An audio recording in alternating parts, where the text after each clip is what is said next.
All right, so good thing is I already took a trade, so I can do my pre-market process early. I mean, not pre-market, my post-market, trade recap. Okay, so here we go. What was I interested in? Let's go ahead and go back. Remember, I was doing my pre-market. I actually uploaded a video of my pre-market process today. I tried to do it yesterday, but my computer was glitching out, and anyway, so I redid it today. Put it like that. Okay, so you can check that out for those of you who are interested in how I prepare myself.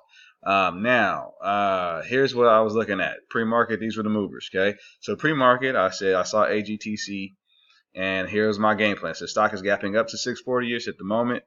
It is sitting at the 200 MA on the weekly chart. It has a strong support area at the $5 area if it cracks. Okay, so like meaning if it didn't work, if it didn't hold all this new gains, then if it cracked, that $5 area is very strong. It has a key pre-market movement at 5 as well as the 560 area to the 530 range. If it pulls back to 550, I am a buyer, but the optimal area is $5 range. If it consolidates at the highs and high range high $6 range, I will buy the breakout at 7. Okay, so I kind of had a couple plans of this. I actually adjusted this plan, and this is one of the lessons. You're going to have to be able to be flexible because I was looking, as I looked back at it, I saw some things, and I'll mention to you what I saw. I forgot to add my, these were the thing, I just looked at the other charts. I forgot to add my, I got to snap the pre-market and add those to this so I can always keep that. I forgot to add that. I apologize. I should have did that before I started the video, but it is what it is. We'll be able to look at it. The other one I was looking at, VBIV. Stock is gapping into strong support on the daily on phase 3 trial news. Pre-market currently sits at 180. It shows movement from 170, which is backed up by the daily chart. If it pulls back to that area, I am a buyer. If it continues to consolidate at 180s level, I will buy the breakout. If it cracks big at the open, then I will wait for 150. Okay, so I was looking at this one had a couple different plays, and then here's just the charts. You see those. SNCA was another one that was moving pre-market. So stock has been moving up out of the lows as of late. Has a bunch of news that doesn't really say much. Feels like a pump. Pre-market currently sits at 168 and is way under VWAP. I'll show you. I'll just show you. I'll talk about when I show you. Needs to pull back to the 155 area, and there I am a buyer. If it cracks even bigger down to 140, that is the optimal place to buy. Okay, so those were my thought process this morning. Okay, so now let's go look at what happened. Okay, so let me go to stocks to trade. Let's start with AGTC. Okay, this stock, after I was finished all my breakdown, I started looking at this one again because I knew I was gonna watch this one. It was too. Look at this, very clean move. Boom, come back, very clean move again, and then consolidation, and then it broke down and consolidated here. Okay, so I said, all right, this is like the one to watch to me. And so before, if you would have saw my pre-market thing, you would have seen that I did not have a line here. So I started looking and I said, you know what? Let me put a line here in this area because it's been holding this area, and that's a strong area. And so I was looking at it at pre-market, and right before the open, I'm watching it, and I just say, you know what? Here's my I'm gonna call an audible. If this stock pulls to 620, I'm gonna buy her. I'm gonna buy it there. And I actually put it in my order in at 630 because sometimes it moves fast and you don't get a chance. And so I knew if it hit the 20s, it would play around in the 30s. And so I instead of putting my order in at 627, okay, I put the order in at 630, okay, and it did what I thought it would do. It came here. I just wanted to see. I wanted to take a chance. If I was gonna take a chance early, I wanted to take the chance there. Okay, and so I came in, I let it pull here. I got in at 630, and it did what I thought it would do, which was try to fight and break out. Unfortunately, it did not break out. So this $7 resistance is a strong area as of now. Now, it might break out later on today. Who knows? It might take until tomorrow, next couple of days. I'm going to keep this stock on my watch list because I understand that if it really breaks that $7 range, it's going to run. I say we can already see a tail here to 7. What is the high of this? 75. Okay, so this thing can go, man. It has some true potential. So anyway, I got in here, and so let's bring out the handy dandy calculator. All right. It's actually, we don't even, just so you can always know how I do it, I'll do it anyway. We don't really need a calculator for this one because the numbers are even easy. Okay. All right. Yeah, I said calculator. There we go. Okay, so I said I wanted in at 630, which is what I got filled, executed. Okay, all I need is 63 cents. Okay, for a 10% move. There we go. So what does that equal? 693. Okay. All right, let's look at this. Came in here, I got executed. Okay, and within, let me see, 1, 2, 3. Really, this is the candle that did it. I was out on this candle. 4 candles. Within 4 candles, it was there. 4 candles on a 2-minute, that's 8 minutes. Okay, so within literally a 10 to 15 minute period, what I was looking for happened. Now, when I continued to watch this, I was done. I already made a 10% win. I'm good. I'm done for the day. I really love being done for the day at 6:45, West Coast time, that is. But as this thing, I was watching it and I said, I know there's going to be a lot of people that's going to try to buy here, but I think it's going to be weaker. Now I'm looking for that bigger crack. So it cracked and I knew it was going to hold 6 because 6 is a whole number. But when it cracks again, if I was around, I would be looking to trade this thing right in here in this 550 area. I'm telling you, it's going to crack and it's going to come down here and it's going to bounce. I can almost guarantee that. But we just got to wait and see. So I'll look at this because I'm going to back trade this later just to make sure. Yes, son. I'm going to eat dinner. You want to eat breakfast, you mean? I'll get you breakfast in a second. Let me finish this video. All right. And so anyhow, yeah, that was how that one played out. So this is what I took.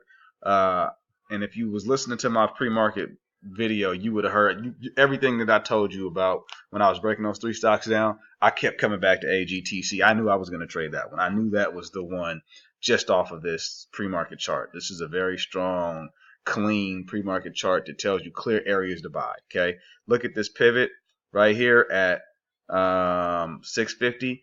And it was strong, all the consolidation between 650 and 620. That's a strong area to buy, which is why I bought it there. And I wanted to take the chance early. Now it's breaking down, which is fine. The next strong area to buy is down here between 550 or 560 and 530. And you can really go all the way down to 5 if you like because of the pre-market chart. I mean, the daily chart and hourly chart. Okay. So that's what happened with that one. So let's go to the next one, VBIV. Okay. Let me go back to what I said because I'll be forgetting. Right. I need to see you, I think. Okay. All right. Stock is gapping up. Strong. Pre-market is 180. So 170. I'm a buyer, but if it cracks big, I'll wait for the 150 area. Okay. So let's go look. All right. Now this one was interesting because I said 170. Here's the 170 area, but look. And see, I finished my breakdown of this one probably at about, because this was the second one. Yeah, turn that down, son. This is the second one that I broke down. So I probably finished that breakdown at about 6:15. This is why I wait to take that picture of the pre-market chart until about 6:20. Usually I'll even do it right after I'm done trading. Then I'll go back because I'll see this, and it fell through 170 even before pre-market, before the open. So I already knew by default then the best area to get this one at is at 150. Okay, so look, it pulls down. Did it do it? Yes, it did. It did 150. Okay, now what do we need? We need if it pulled into 150, and this is where I got executed. I didn't trade this, but this is how I would have been planning in my mind. Okay, the first thing I'm gonna look at, I know that I need 15 cents. Okay, so I need 165, but it's foolish of me to expect 165, and I'm going to tell you why. This candle here, this big red emotional get me the hell out of this stock candle, okay, it sells off. The key area of the sell-off is 163, 162. Let me go actually to this candle and see what the high is. Okay, 162. In my mind, I know that this is going to be a very hard area to beat. And so I only want profits between 160 and 161 because that's more logical to me because I can already see that it's already selling off and then it sold off hard within 5 minutes of the open, okay, from this area. So don't say I want 162 because it might not get there. There's a reason why it sold off there. So usually when I see that, I'll go 2 to 3 cents below this, okay? So if we went 3 cents below 162, so we can get one. You should be able to expect 159, 160, and so you're not going to get a full 10% win. So you have to know that going in. If this is where you're going to take target, if you're going to take target as soon as it gets there. Now, if you want to hold this thing throughout the day, thinking that 150 is going to hold and over time it's going to fight back up, good luck. That's not my style. I have to be done by really. I'm supposed to be done now by 7:30. Usually between 7:30 and 8, I'm done. West Coast time, that is, because I got to start preparing my kids for school. So I don't have that kind of time. So let's see what these highs are, because one of these candles might have did it. 158, 158. What is this one? 158. They all stayed at 158. So when this is showing you that it can't get no higher, you better take profit and you just better be happy. It might end up being a 5% win. Who knows? But I can tell you this. I'd much rather take a 5.37% win than a 5.37% loss. And I say that because I've done this time and time again, man, where I got greedy. And I didn't read, now that I know how to read level 2, I'm not reading level 2 very good, but it's showing you here. Okay, it gave you 3 candles in a row. Usually when you can't bust 158, a certain number, let's just say you can't bust a certain number, 3 candles in a row, it's because you're about to crack. Okay, and so, yeah, and it did. It cracked down here and it fell to what? Let's see, it fell to 152. So you would have still had a chance to get out a small winner or a break even, which is better than paying or losing, right? I hate losing money. Okay, so you got to love your money, you got to love to protect it, and it'll love you back. That's just all there is to it. Let's see. Came to 140, so you could have definitely took a loss. So that still shows you that there was potential for a play and a win. And then the last one, let me see, it was SNCA. Okay, NCA.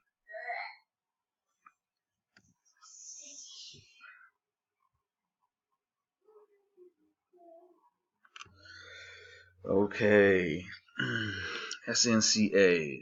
All right, let me go back to what I said. All right. Okay, it says game plan. Stock has been moving up out of lows late. Has a bunch of news. It doesn't really say much. Feels like a pump. Pre-market currently sits at 168 and it is way under VWAP. Okay, needs to pull back to the 155 area, and there I'm a buyer. If it cracks even bigger down to the 140 area, this is the optimal place to buy. So I'm already telling myself that this thing is underwater, even in the pre-market. I'm not going to be apt to play this real quick. Okay, so let's see what happens. Okay, coming into the open, it was here. It came up and then it sold off. Okay, so what is this low? 168. Okay, so excuse me. The first area to take a shot was 155, and look, it tried to hold the area, but see how I was telling you it was under VWAP. This is VWAP, by the way. This green line. Oh God, I can't remember. What is VWAP? Volume weighted average price, something like that. Volume weighted average price. This is something, VWAP is something that most day traders use. Some of you understand this, some of you don't. Some of you are new to this. So this is a good indicator. And let me just give you the quick basics. When this thing is under VWAP, okay, you usually you don't really want to be buying unless you're buying at a key area knowing that it can work back up to VWAP. When this thing is over VWAP, it's bullish. So under VWAP is bearish, over VWAP is bullish. Okay, people are more prone to buy when it's over VWAP, and when it actually, see, you want it to be up here and come back down to VWAP and then bounce. Okay, you want something like that. This thing is already under, which means there's just going to be more selling, at least in my experience. So you could have tried it here at 155, but it was already showing. It was weak all morning, which is why really I should have just said I'll just wait for the 140s, because it was weak all morning. No even need to buy at 155. You're hoping, you're wishing. Plus, this volume is not very good. At the time, the volume was still low. It was at 1 million, even though it's got a low float. It ain't moving. Okay, so whatever news they was trying to pump still didn't work, because look, it just sold. I worked in the pre-market and maybe aftermarket, but it didn't work this morning. So here's, it came as low as what? So even if you would have got executed at 140, you would have been feeling uncomfortable because this thing just continued to just sell off, and then of course it finally bounced back around, and so it's trying to do something. It's weak, but because it showed weakness in pre-market, my eyes wasn't on that stock anyway. Um, I wanna trade. I wanna be in the stuff that looks like it's ready to do something, ready to move. So let me check this one thing because it went down to 134. So yeah, did I do a 15-minute on this one? No 15-minute. 15-minute probably would have revealed. See, this is strong from 130 to 140. So you would have been wanting to do something. We don't have to. We don't have to guess. Let's go look. SNCA. 15.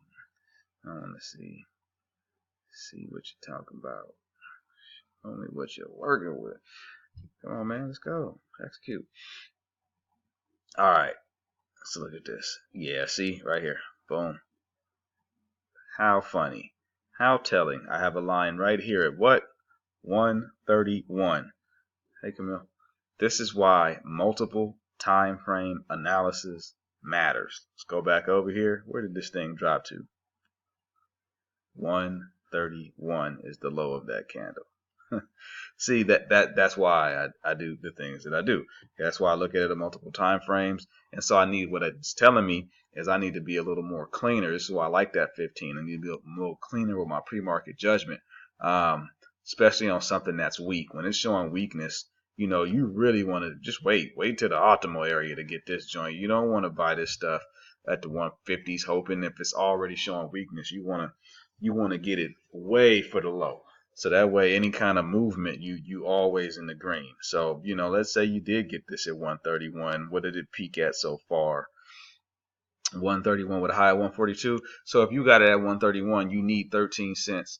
So you 2 cents shy at this at 142 of a 10% win, and it looks like it's double bottoming, and it might do it. It might make a move. I don't see this thing. Let me see. This is the first area to beat right here.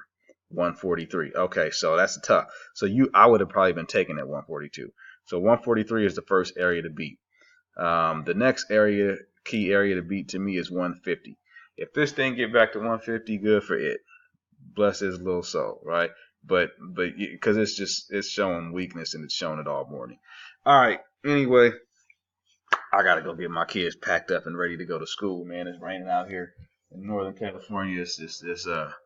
Yeah, we're gonna have a wet one today. So I'm gonna go handle my business. I appreciate y'all that tune in to what I'm doing. Let me go back and look at this. I just want to look at this stock one more time. I'm telling you, man, I wish I had time to play it again later because I know that this thing is gonna crack. And Gene is back on the list. I gotta add that to my my runners list. Gene been trying to do something, but all right. Anyway, yeah, see. This move, I knew this was going to be a weak move from 6. Now it can double bottom here and bounce. It can, but it's looking weak. I would like to see this thing crack down here, and this is where you want it, right in this range. You talk about a good little move, all that momentum. Look, hey, it's spiking now. Okay, it's now or never. Problem with getting it here when it's already showing weakness is that you need if you get it here at 6, what did it drop down to? 590. Oh, that's actually good. You could have got it at 590, but if you get it at 6, you need 660s. You need to get above VWAP, which is feasible. But man, when it cracked bigger, you don't need as much. That's why I like those bigger cracks, and I like to wait for those bigger cracks and those dips, and you get them, and everybody gets volatile, and everything they want to, stop losses get hit, and people start selling, and then it comes down here. And then all of a sudden it levels out and people realize, I can get it on sale. This thing is popping. People come in that are late. This thing they can get it on sale. It can run, and that's how it happens, man. Start squeezing some shorts and man, life is good. All right, I'm out. Catch y'all on the next one.